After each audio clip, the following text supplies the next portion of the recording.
نحمدہ ونصلی علی رسولہ الکریم۔ عزیزان محترم، میں Muhammad Aslam Doodi, chairman Liberal Party Pakistan, آپ سے مخاطب ہوں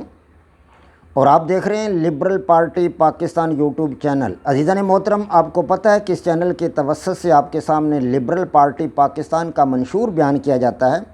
اور میں اسی مقصد کے لیے وقتاً فوقتاً آپ کے سامنے اپنے خیالات کا اظہار کرتا رہتا ہوں۔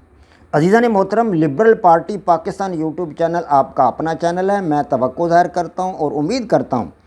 کہ آپ اس چینل کو سبسکرائب کریں گے، لائک کریں گے، شیئر کریں گے اور بیل آئیکن کو بھی دبا دیں گے تاکہ پارٹی کی طرف سے دی جانے والی معلومات اور گزارشات بر وقت آپ کے پاس پہنچیں اور آپ اور آپ کے دوست احباب اور عزیز و اقارب ان سے مکمل طور پر مستفید ہو سکیں۔ عزیزان محترم، آپ اس حقیقت سے بھی آگاہ ہیں کہ ان دنوں لبرل پارٹی پاکستان کے بینر تلے، اس کے سٹیج سے اور اس کے پلیٹ فارم سے آپ کے سامنے 7 قسم کے اعلیٰ ترین پروگرام پیش کیے جا رہے ہیں، جن میں سب سے پہلا پروگرام اور عظیم الشان پروگرام قرآن پاک کی تفسیر کا پروگرام ہے۔ دوسرا اور عظیم الشان پروگرام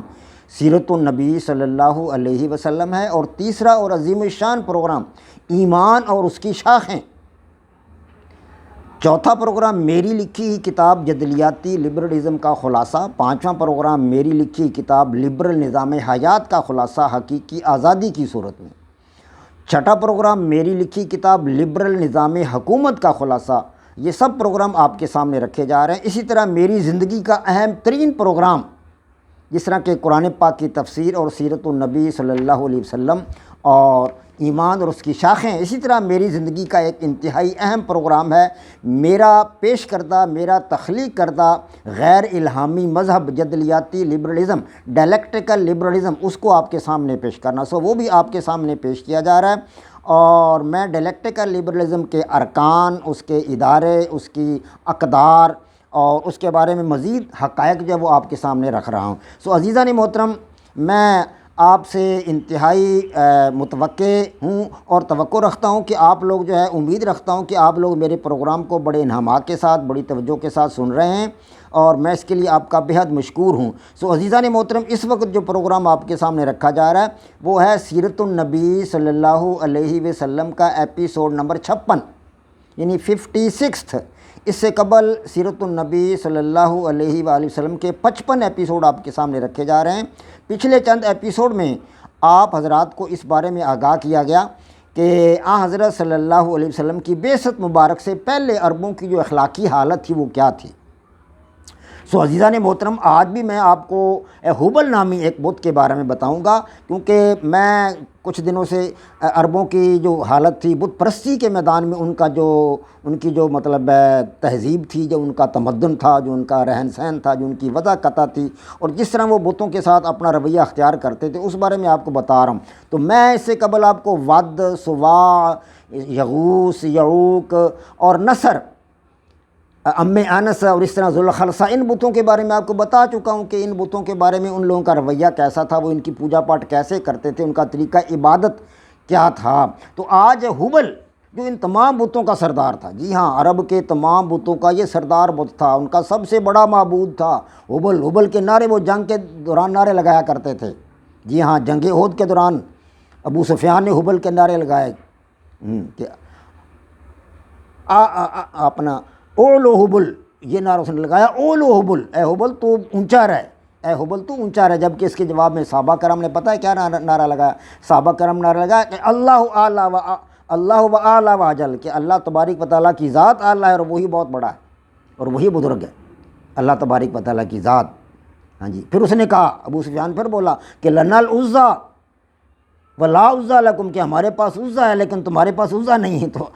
تو صحابہ کرام نے اس کے بارے میں اس کا جواب اس طرح دیا کہ اللہ مولانا ولا مولا لکم، کہ اللہ تبارک و تعالیٰ ہمارا مددگار اور ناصر ہے، وہی ہمارا مددگار ہے، لیکن تمہارے پاس کوئی مددگار نہیں ہے، اللہ تبارک و تعالیٰ ہمارا مددگار ہے۔ تو یہ ہبل، یہ اس قسم کا بت تھا جس کے نعرے یہ میدان جنگ میں بھی لگایا کرتے تھے، اس سے مدد مانگا کر، یہ ان کا سب سے بڑا معبود تھا، سب سے بڑا معبود، تمام بتوں کا سردار تھا یہ۔ کعبے کے اندر ایک کنویں پر قریش نے یہ بت بنا رکھا تھا، جی ہاں، کعبے کے قریب بالکل ایک بہت بڑا کنواں تھا، اس کنویں کے ساتھ اس کا ستھان رکھا ہوا تھا، بنایا ہوا تھا۔ زمانہ جاہلیت میں عربوں کے بتوں میں سب سے اہم بت تھا، جو سب سے زیادہ اس کی پوجا پاٹ ہوتی تھی، اسے وہ اپنا معبود سمجھتے تھے، اور کعبے کو ہبل کے لیے وقف کیا گیا تھا۔ جی ہاں، یہ بت انسانی شکل کا تھا اور کعبہ کے بالکل قریب تھا۔ یہ اس کا دایاں ہاتھ جو تھا وہ کسی وجہ سے ٹوٹ گیا تھا، تو کفار نے پھر سونا کافی سارا خرید کر وہ ہاتھ بنایا سونے کا، اور اس کو وہ سونے کا ہاتھ لگا دیا۔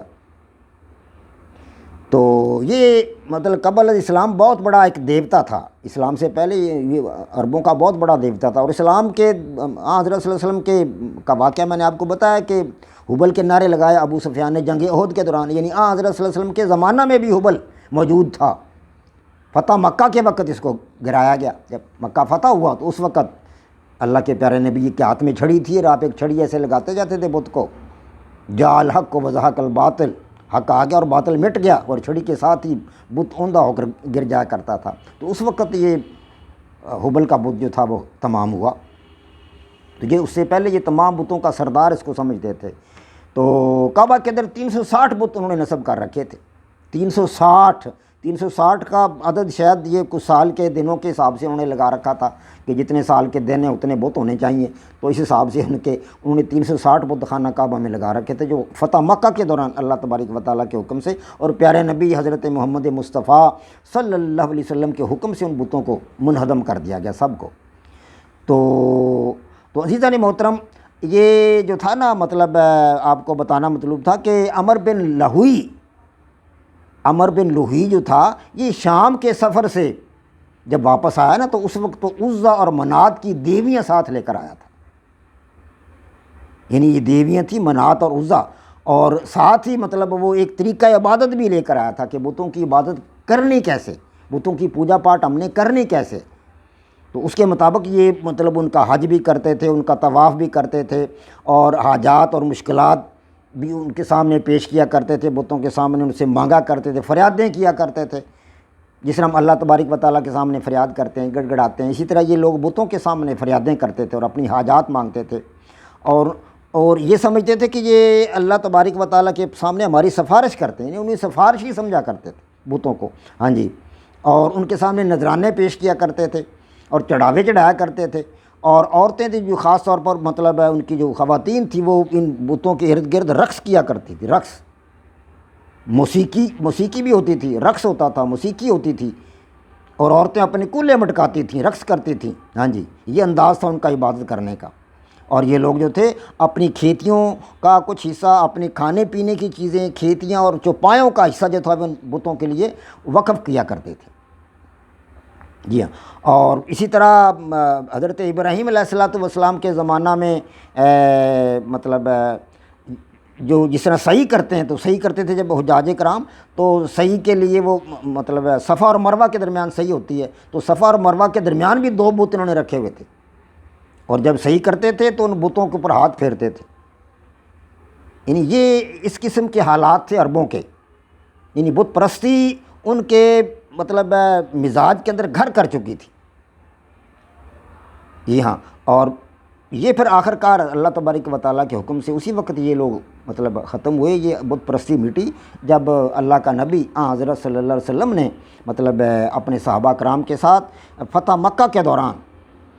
یہ سب کچھ کیا، اور مطلب مکہ کو فتح کیا، اور تمام کے تمام بت جو تھے وہ اللہ تبارک و تعالیٰ کے حکم سے، پیارے نبی حضرت محمد مصطفیٰ صلی اللہ علیہ وسلم کے حکم سے وہ تمام کے تمام بت جو تھے وہ توڑ دیے گئے۔ وما علینا الا البلاغ۔ پاک فوج زندہ باد، پاکستان پائندہ باد۔